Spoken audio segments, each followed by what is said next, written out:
जय हिंद दोस्तों। तो आइए आज का जो हमारा दोस्तों टॉपिक है वो है बायोलॉजी के ऊपर।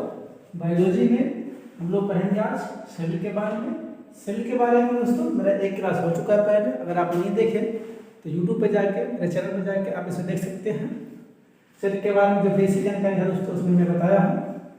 आइए थोड़ा चलते हैं और सेल के बारे में क्या क्या हो सकता है। अच्छा दोस्तों, ये जो सेल है जंतु सेल, इस शेप में होता है दोस्तों,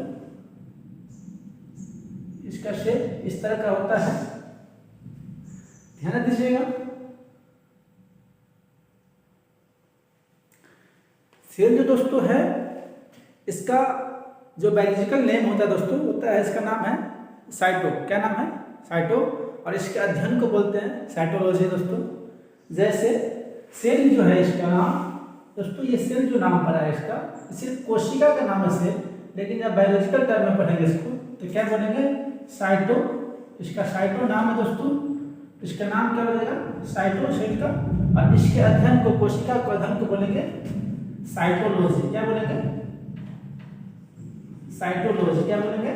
साइटोलॉजी। याद रखिएगा दोस्तों, ये जो कोशिका है दोस्तों वो शरीर की सबसे छोटी इकाई है दोस्तों, क्रियात्मक एवं संरचनात्मक। आपको मैं पिछले वीडियो में बताया था, शरीर की सबसे छोटी इकाई क्रियात्मक और संरचनात्मक इकाई क्या होता है? कोशिका होता है। लेकिन शरीर की सबसे छोटा अंग नहीं है दोस्तों, ये सिर्फ इकाई है, यूनिट है दोस्तों। अब ध्यान दीजिएगा, आइए थोड़ा इससे आगे बढ़ते हैं और चीज़ों को समझने की कोशिश करते हैं दोस्तों। मैं आपको ये जब खत्म हो जाएगा तो इसके लास्ट में इसका जो न्यूमेरिकल क्वेश्चन है, जो वन लाइनर क्वेश्चन है ना, उसको सॉल्व करेंगे दोस्तों। देखिए बोल रहा है कोशिका झिल्ली। दोस्तों ये जो कोशिका झिल्ली होता है वह जंतु कोशिका में भी और पादप कोशिका में भी, दोनों में पाया जाता है। इससे प्लांट्स एंड एनिमल जो कोशिका जंतु है ये दोनों में पाया जाता है, प्लांट में भी और जंतु यानी एनिमल में भी। दोस्तों ये जो कोशिका झिल्ली है जिसे हम मेम्ब्रेन बोलते हैं, अंग्रेजी में हम सेल मेम्ब्रेन बोलते हैं दोस्तों, कोशिका झिल्ली बोलते हैं। ये दोस्तों प्रोटीन का बना होता है। क्या चीज का बना होता है? प्रोटीन का बना होता है दोस्तों।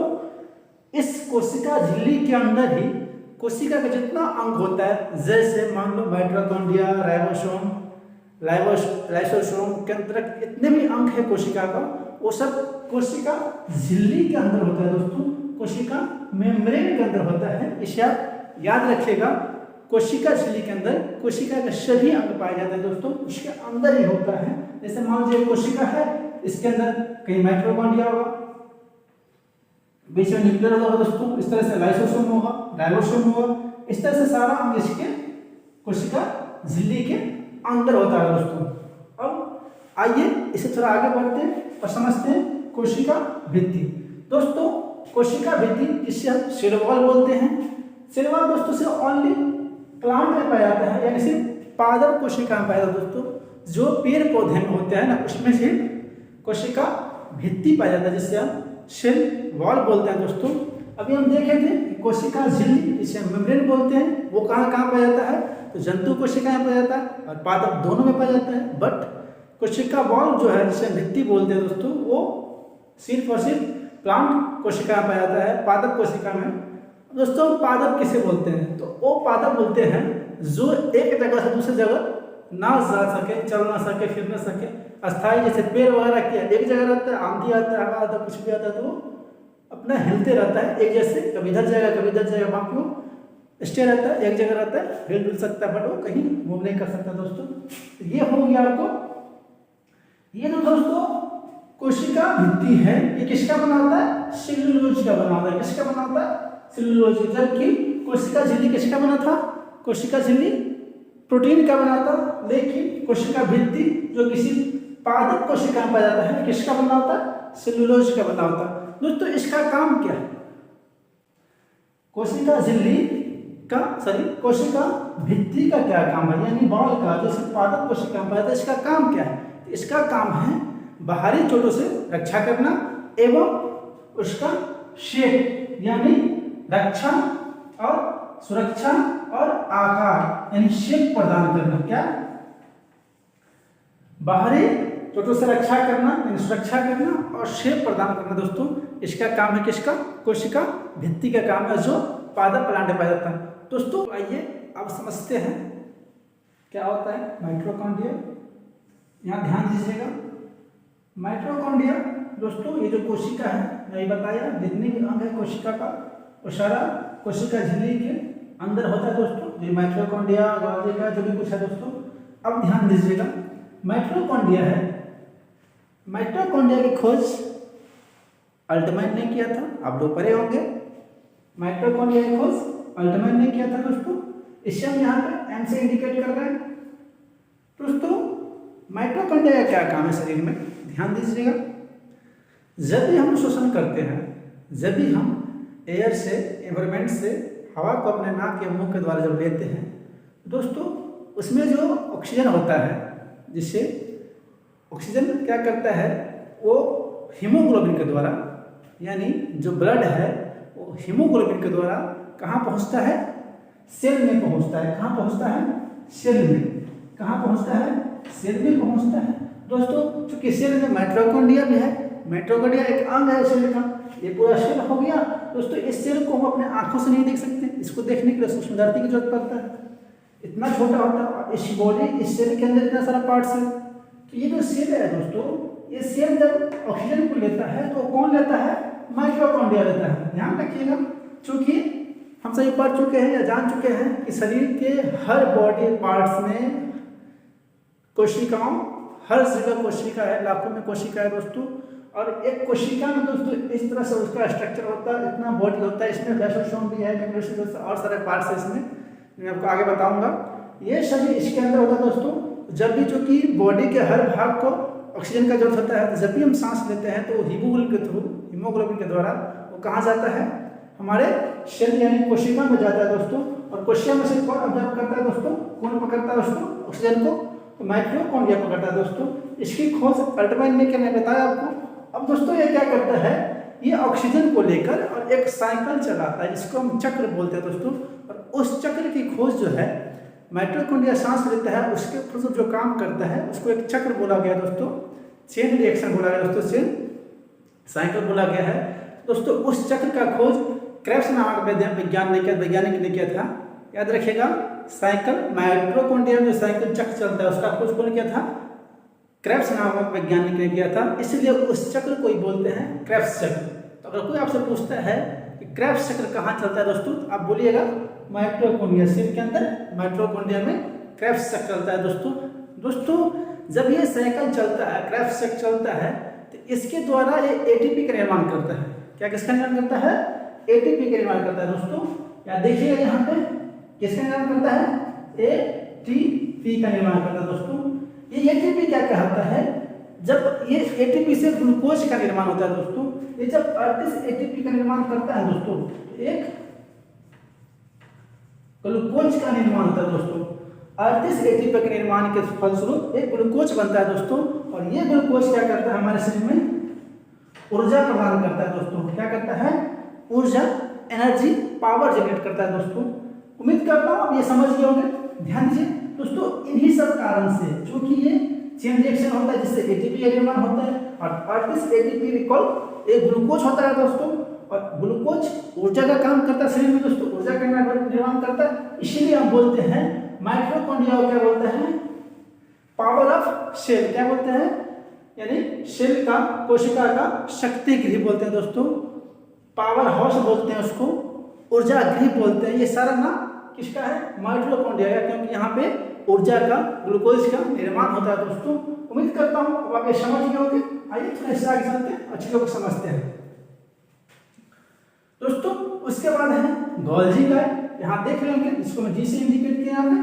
गोल्जी का दोस्तों ये कोशिका का पार्ट्स है, ये अंग है, सब ऑर्गन है पूरा। गोल्जी का दोस्तों इसकी जो खोज किया था कैमिलो गोल्जी किया था। कौन किया था? Camillo Golgi. कोशिका गोल्जी का बॉडी का खोज किसने किया था? गोल्जी। बॉडी का खोज कैमिलो गोल्जी। गोल्जी बॉडी का खोज कैमिलो गोल्जी किया था दोस्तों।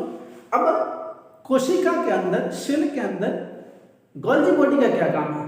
क्योंकि इसका खोज कैमिलो गोल्जी ने किया था, इसलिए इसके नाम से ही गोल्जी बॉडी बोलते हैं दोस्तों। अब गोल्जी बॉडी का काम क्या है? तो दोस्तों इसका जो काम है वो ट्रांसपोर्टेशन का है दोस्तों। इसका काम क्या है? ट्रांसपोर्टेशन यानी परिवहन का काम दोस्तों। ट्रांसपोर्टेशन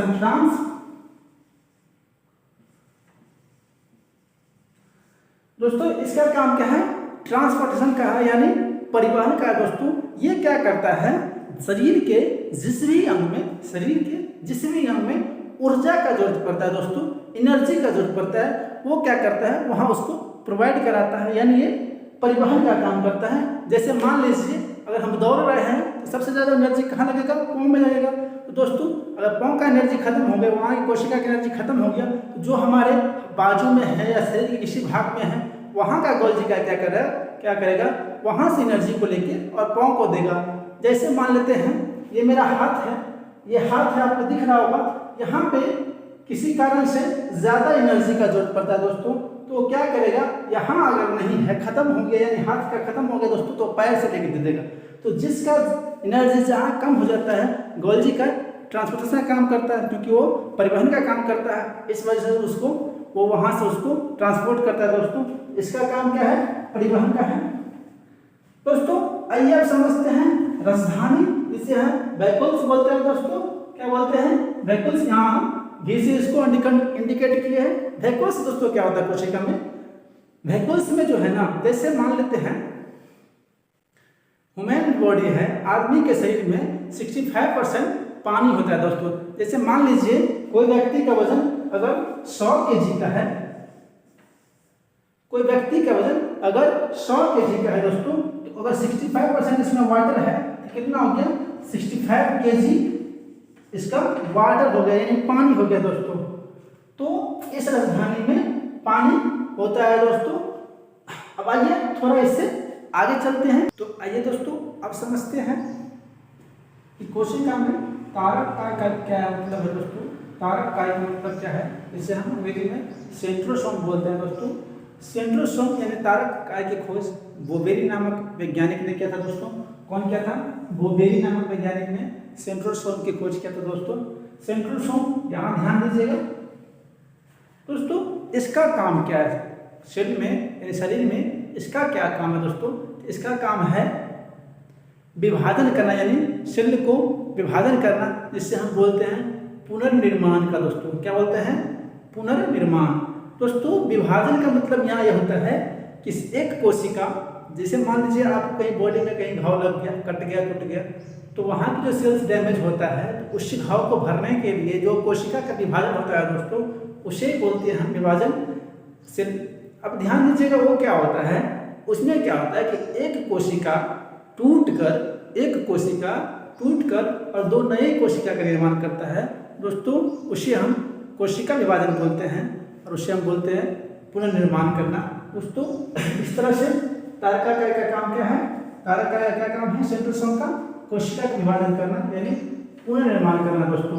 अब ध्यान दीजिएगा, ये जो शरीर में सबसे ज्यादा पुनर्निर्माण करने वाली कोशिका यानी तारकाकाय कहाँ पाया जाता है दोस्तों? तो पाया जाता है लीवर में। ध्यान रखिएगा, LIVER, लीवर यानी यकृत में दोस्तों। यकृत में क्या होता है? कोशिका का जो विभाजन होता है सबसे ज्यादा होता है, तेजी से होता है। इसीलिए लीवर, अगर आपको लीवर में चोट लग जाता है, कट जाता है, तो लीवर का दोस्तों ये क्या हो जाता है? दोबारा वो निर्माण करके फिर ठीक हो जाता है। और सबसे कम होता है दोस्तों, वो होता है ब्रेन में। कहाँ होता है? ब्रेन में। कोशिका का विभाजन एक तरह से समझिए ब्रेन में होता ही नहीं है। इसीलिए जब हम बाइक या कार चलाते हैं तो बोलता है कि आप गाइडलाइन जो है क्या बोलते हैं उसमें कि आप हेलमेट का यूज कीजिए, नहीं तो सीट बेल्ट का यूज कीजिए, आप कार ड्राइव करते हो। उसमें क्या होगा? आपको ब्रेन में चोट लगने से बचाने की एक कोशिश होता है दोस्तों।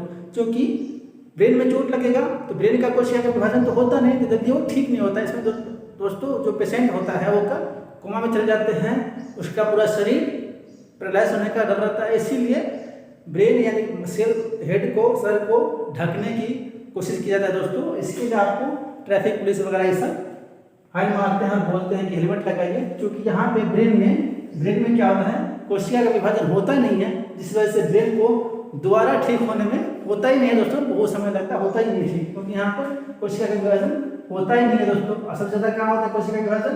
लीवर में। अब ध्यान दीजिएगा, एक होता है ब्रेन ट्यूमर। आप बोलिएगा सर जब कोशिका का विभाजन होता नहीं है तो ब्रेन ट्यूमर कहाँ से हो गया? दोस्तों कैंसर क्या होता है ना, एक अनलिमिटेड से विभाजन होता है ना कोशिका का एक अनलिमिटेड विभाजन, जिसपे कोई कमांड ना हो, अनकंट्रोल विभाजन होता है, उसे हम कैंसर दोस्तों बोलते हैं। कैंसर में यही होता है, कोशिका का बहुत ज्यादा विभाजन होता है दोस्तों। तो ब्रेन में भी एक ग्लूकोन सेल है दोस्तों, वो 10% मात्र पाया जाता है। 10% ग्लूकोन नामक को सेल है दोस्तों, उसमें कोशिका का विभाजन होता है दोस्तों। और उसमें अगर ज्यादा कोशिका का अनियंत्रित कोशिका का विभाजन होगा तो वहां पे ब्रेन ट्यूमर होने का डर रहता है। लेकिन 90% है इसमें दोस्तों, ये 10% ग्लूकोन सेल है दोस्तों जिसमें कोशिका का विभाजन होता है।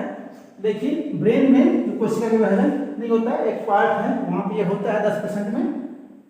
लेकिन ब्रेन का विभाजन चूंकि इसमें दोस्तों ये जो है तारकाकार नहीं पाया जाता है दोस्तों।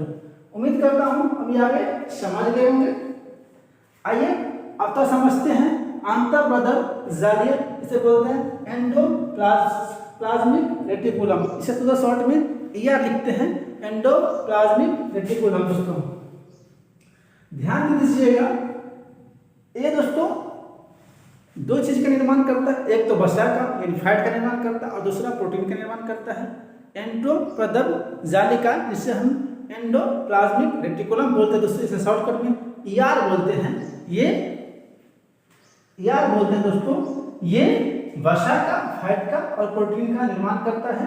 अब ध्यान दीजिएगा दोस्तों, ये कैसे करता है दोस्तों, इसका जो है वो शेप अंतःप्रदर जालिका का शेप को इस टाइप का होता है दोस्तों। ये दोस्तों दो भाग में डिवाइड करता है। एक में इस तरह से खुदरा हुआ भाग रहता है जहां पर राइबोसोम होता है दोस्तों। ये खुदरा हुआ भाग किसका होता है? राइबोसोम का होता है। किसका होता है? राइबोसोम का। और दोस्तों ये खुदरा हुआ भाग है ये दोस्तों राइबोसोम है, इसीलिए यहाँ पे इसको राइबोसोम का निर्माण होता है दोस्तों। अब ध्यान दीजिएगा, यहाँ पे क्या बनता है? प्रोटीन बनता है। और इस जो प्लेन भाग है चिकना है, यहाँ पे फाइट होता है दोस्तों, यानी वसा जमा आता है, यहाँ बनता है दोस्तों। वसा यहाँ पे जमता है या वसा का निर्माण होता है दोस्तों। जबकि प्रोटीन का निर्माण क्या होता है? राइबोसोम में होता है दोस्तों। और ये खुदरा भाग है जो अंतःप्रदर जालिका में पाया जाता है दोस्तों। इसे शॉर्ट में ER बोलते हैं, यानी एंडोप्लाज्मिक रेटिकुलम दोस्तों। अब ध्यान दीजिएगा, तो आइए अब समझते हैं राइबोसोम, इससे जिसकी खोज पलाडे ने किया था दोस्तों, याद रखिएगा। राइबोसोम का खोज किसने किया था? पलाडे ने किया था। राइबोसोम में प्रोटीन का निर्माण होता है। क्या करता है राइबोसोम में? प्रोटीन का निर्माण करता है। प्रोटीन का निर्माण कहाँ होता है दोस्तों? तो राइबोसोम में होता है, जिसकी खोज पलाडे ने किया था दोस्तों। यहाँ ध्यान दीजिएगा, राइबोसोम ये हो गया।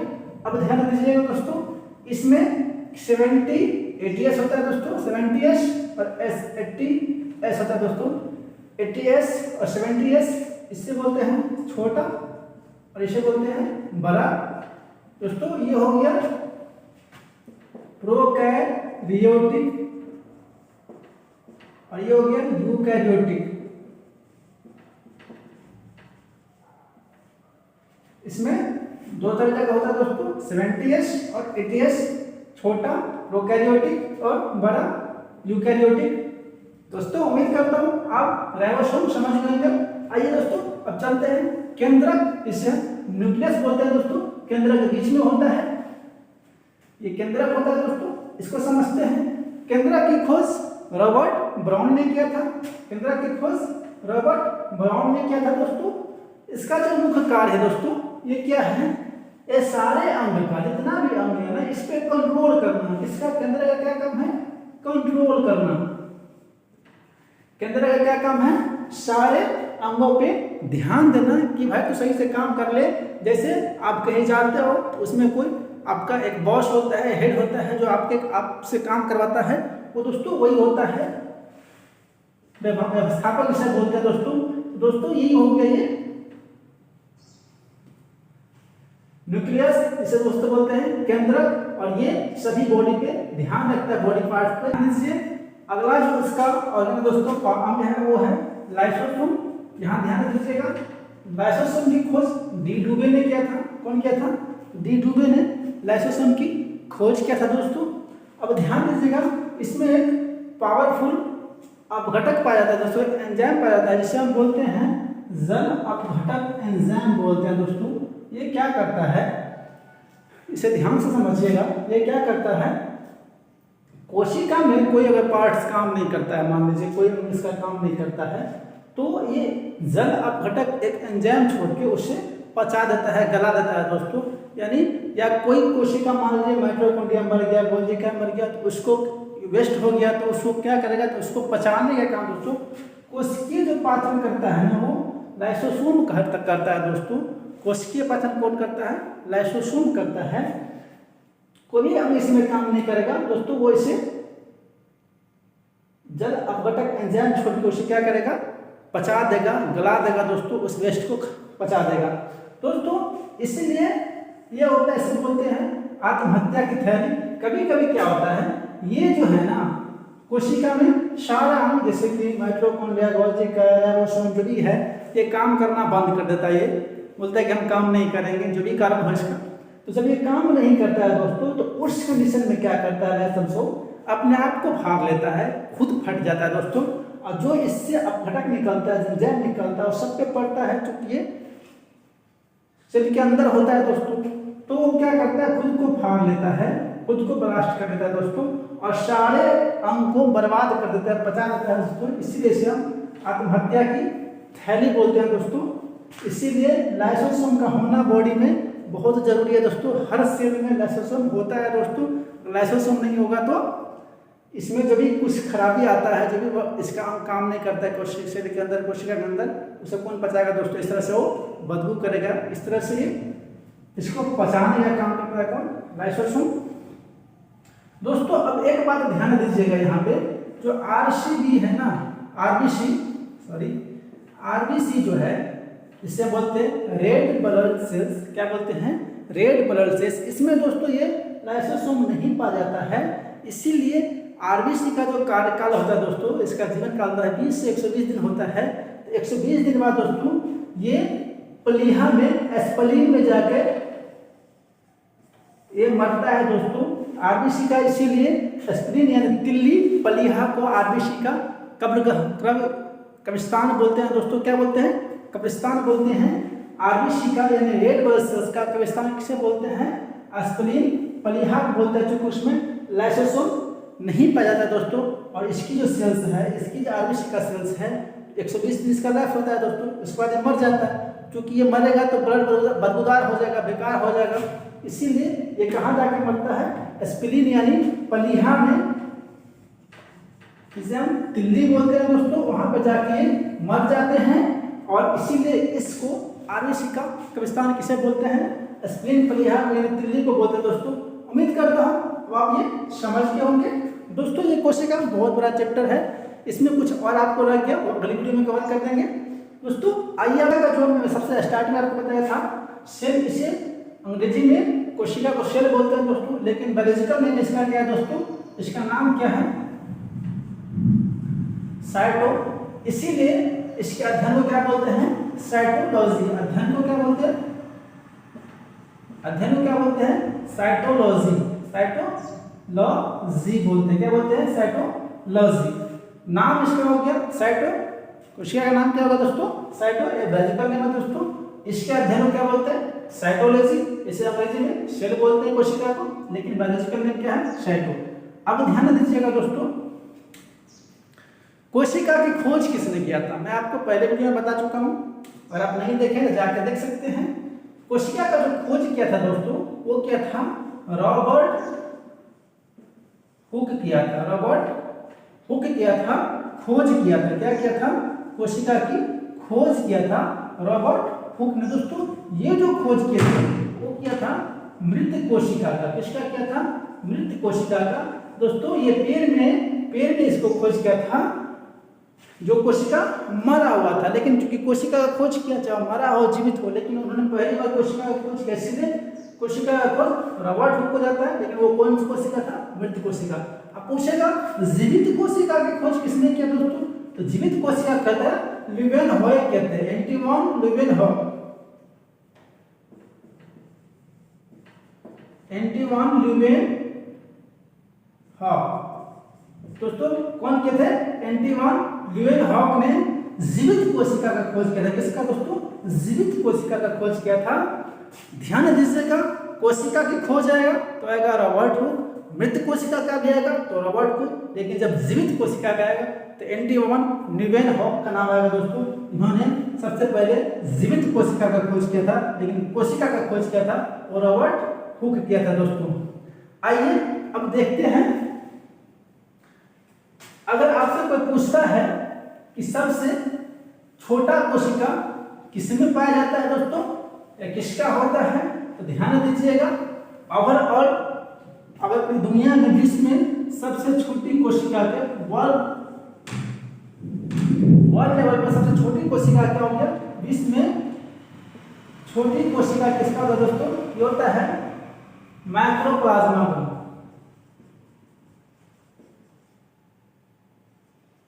माइक्रोप्लाज्मा का दोस्तों सबसे छोटी कोशिका होता है। इसमें दोस्तों ये आपसे नंगी आंखों से नहीं देख सकते हैं, वैसे भी कोशिका को हम नंगी आंख से नहीं देख सकते दोस्तों, लेकिन वो उससे भी छोटी होता है दोस्तों माइक्रोप्लाज्मा का।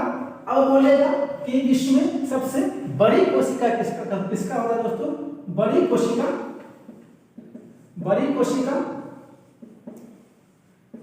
विश्व में, तो दोस्तों इसका आंसर हो जाएगा शुतुरमुर्ग के अंडे का, यानी ऑस्ट्रिच के एग का।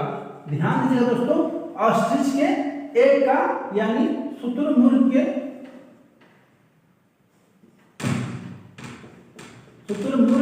अंडे का, किसका? अंडे का। शुतुरमुर्ग के अंडे का जो कोशिका है दोस्तों वो दुनिया में सबसे बड़ी कोशिका है दोस्तों। आइए आप देखते हैं, अगर आपसे कोई पूछ दे कि मानव शरीर में सबसे छोटी कोशिका किसका होता है दोस्तों, सबसे बड़ी कोशिका किसका होता है, लंबी कोशिका किसका होता है, तो ध्यान दीजिएगा। ह्यूमन बॉडी में यानी मानव शरीर में सबसे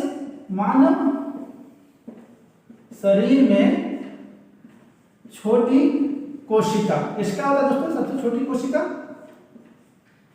होता है स्पर्म का, यानी शुक्राणु का दोस्तों। किसका? शुक्राणु का सबसे छोटी कोशिका होता है ह्यूमन बॉडी में, जो मेल में पाया जाता है दोस्तों, यानी पुरुष में पाया जाता है। सबसे छोटी कोशिका शुक्राणु यानी स्पर्म का होता है दोस्तों। और वहीं मानव शरीर में सबसे बड़ी कोशिका किसका हो गया दोस्तों? हो जाएगा ये अंडा का। किसका? ओवेरियन यानी अंडाणु का, जो फीमेल में पाया जाता है दोस्तों। मानव शरीर में स्पर्म का तो सबसे छोटी कोशिका होता है दोस्तों, वहीं ओवम यानी अंडाणु का दोस्तों सबसे बड़ी कोशिका होता है, जो फीमेल में पाया जाता है।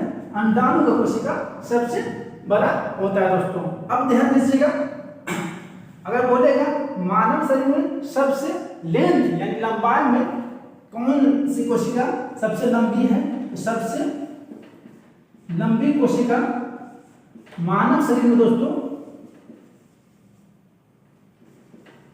तो मानव शरीर में सबसे लंबी कोशिका दोस्तों ब्रेन की कोशिका है, जिसे न्यूरॉन बोलते हैं दोस्तों। क्या बोलते हैं? न्यूरॉन बोलते हैं दोस्तों। ये ब्रेन की कोशिका है।